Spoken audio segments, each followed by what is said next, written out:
সিনেমার শুরুতে শহীদ কাপুর ওরফে দেবা ফারহানকে ফোনে জানায় কেস ইজ সলভড, আমি জানি খুনিকে। সাথে সাথে তার অ্যাক্সিডেন্ট হয়। পরবর্তী দৃশ্যে তার অ্যাক্সিডেন্টে কিছু লোককে আনন্দ করতে দেখা যায়।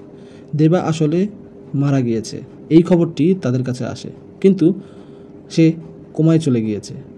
হসপিটালে তার হুঁশ আসে। ফারহান ডেপুটি কমিশনার, দেবার বন্ধু, তাকে জিজ্ঞেস করে, অ্যাক্সিডেন্টের আগে তুমি বলেছিলে কেস ইজ সলভড, কী এমন তথ্য তুমি জানো? কিন্তু দেবার ফারহানকেও চিনতে কষ্ট হচ্ছে এবং তার কিছুই মনে নেই। সে নিজের পরিচয় জানতে চায় ফারহানের কাছ থেকে। পরবর্তী দৃশ্যে দেবাকে তার বোন ও ফারহানের বিয়েতে নাচতে দেখা যায়, আর সেখানেই সেই সিনেমার নায়িকা দিয়াকে প্রথমবারের মতো দেখা যায়।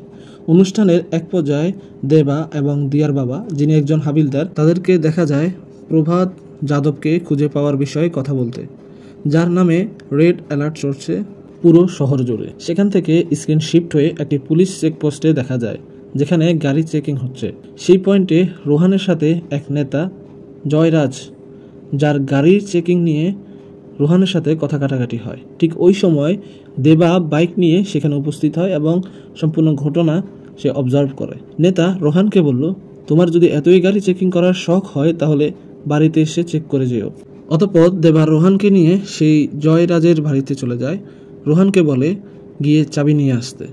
সে ভেতরে গেল, কিন্তু তাকে লাঞ্ছিত করে বাইরে পাঠিয়ে দেয়। তা দেখে দেবা ভিতরে গিয়ে জয়রাজের শিষ্য ফরিদ সহ সবাইকে মেরে নেতার ওয়াইফকে জন্মদিনের শুভেচ্ছা জানিয়ে জয়রাজকে বলল, সম্পূর্ণ রুটটা তোদের আর একটু অংশ আমাদের, আর তুই সেখানে গিয়ে বাওয়াল করে এসেছিস, তাই আমাকে তোর এখানে এসে বাওয়াল করতে হলো। জয়রাজের চেলাকে বলল, যা ওই স্যারের কাছে গাড়ির চাবিটা দিয়ে আয়। অতঃপর তারা গাড়িটি থানায় নিয়ে আসে। পরের দিন অফিসে ফারহান দেবাকে জানায় যে তার এই কর্মকাণ্ড পত্রিকায় পুলিশ নাকি মাফিয়া টাইটেলে ছাপা হয়ে গিয়েছে। নেতা বের হয়ে একটু ফাফড় দেওয়ার চেষ্টা করে, কিন্তু ফারহান তাকে জানায় সে আমার শালা নয়, বরং সে আমার ভাই। তার যদি কোনো ক্ষতি করতে চাও তাহলে তোমার হাত তোমার সাথে থাকবে না, যাও। দেবা পত্রিকা অফিসে গিয়ে ম্যানেজারের কাছে জানতে চায় রিপোর্টটি কে করেছে, এবং সে জানতে পারে রিপোর্টটি সিনেমার নায়িকা দিয়া করেছে। সে দিয়াকে রিকোয়েস্ট করে, আমার নামে যা লেখা লিখো, কিন্তু ফারহানকে জড়িও না। ইমানদার পুলিশ অফিসার, তুমি পুলিশের মেয়ে, তোমার তো জানা উচিত সিস্টেম আসলে কিভাবে চলে। দিয়া তাকে বলল, তোমার যদি আর কোনো ভেজাল করার ইচ্ছে থাকে তাহলে এগিয়ে যাও, আমরা এখানে অনেক ব্যস্ত। পরবর্তী দৃশ্যে প্রভাত যাদবের আস্তানায় দেবাসহ পুলিশ রেড করে। সেখানে বোমা ব্লাস্টে দিয়ার বাবা আহত হয়। দিয়া দেবাকে জিজ্ঞাসা করে এটা কিভাবে হয়।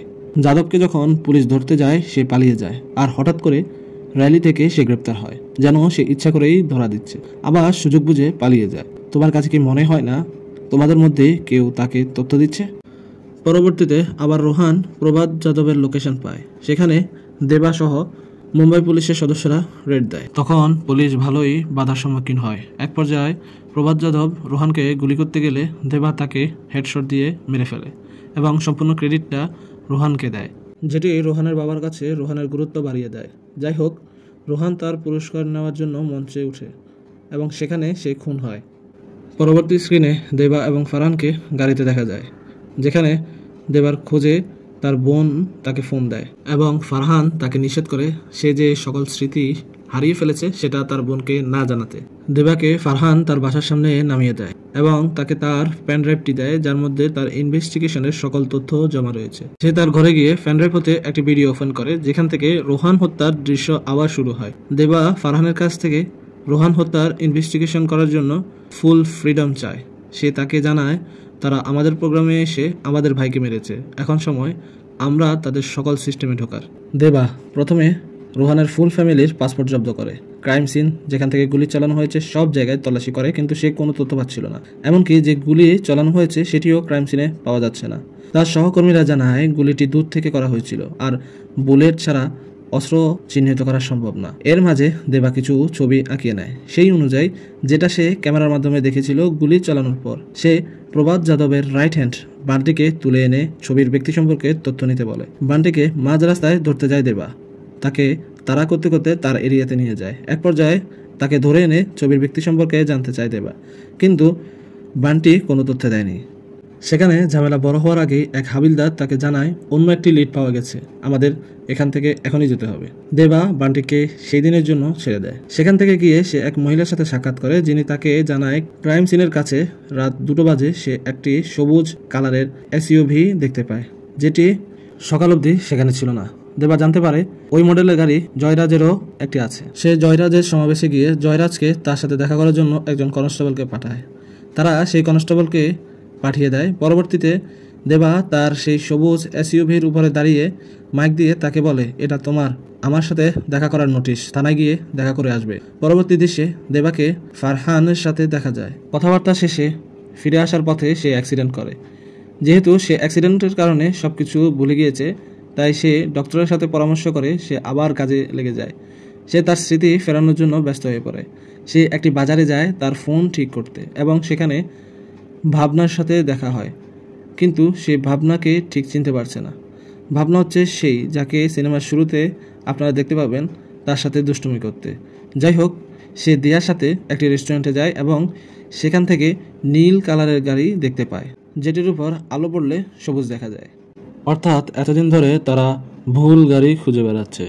সেখান থেকে তারা প্রভাত যাদবের এক শিষ্যকে গ্রেপ্তার করতে দেখা যায়, যে আসলে জানে কে প্রভাত যাদবকে ইনফরমেশন দিত পুলিশের মধ্য থেকেই। সেখানে তার উপর 2 রাউন্ড গুলি চলে। পরবর্তী দৃশ্যে দেবা রোহানের ওয়াইফের কাছ থেকে জানতে পারে রোহান সেদিন অনুষ্ঠানে দেবার ক্রেডিট দেবাকে ফিরিয়ে দিতে চেয়েছিল। দেবা শহরের বেস্ট শুটারকে নিয়ে আসে, তার সাথে ক্রাইম সিন ঘুরে দেখে।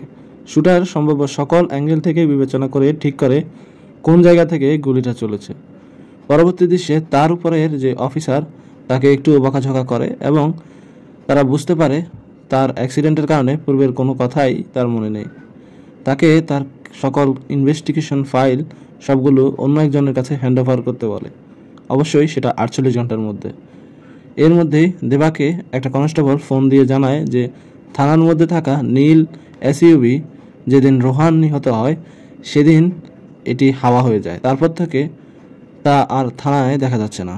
যেহেতু উপরমহল থেকে তার জন্য 48 ঘন্টা বেঁধে দেওয়া হয় কেস ফাইলগুলো জমা দেওয়ার জন্য, অতএব দেবা এই 48 ঘন্টাকেই তার কাজে লাগায়।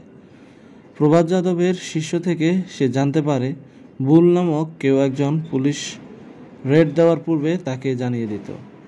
যাই হোক, একদিন ভাবনা তার বাসায় আসে এবং তাকে জানায়, আমরা এই শহর ছেড়ে চলে যাচ্ছি, তুমি ভয় পেও না, ওই সিক্রেট সবসময় সেফে থাকবে। তারপর কি ঘটেছিল তা ওই সময় স্পষ্ট বোঝা যাচ্ছে না।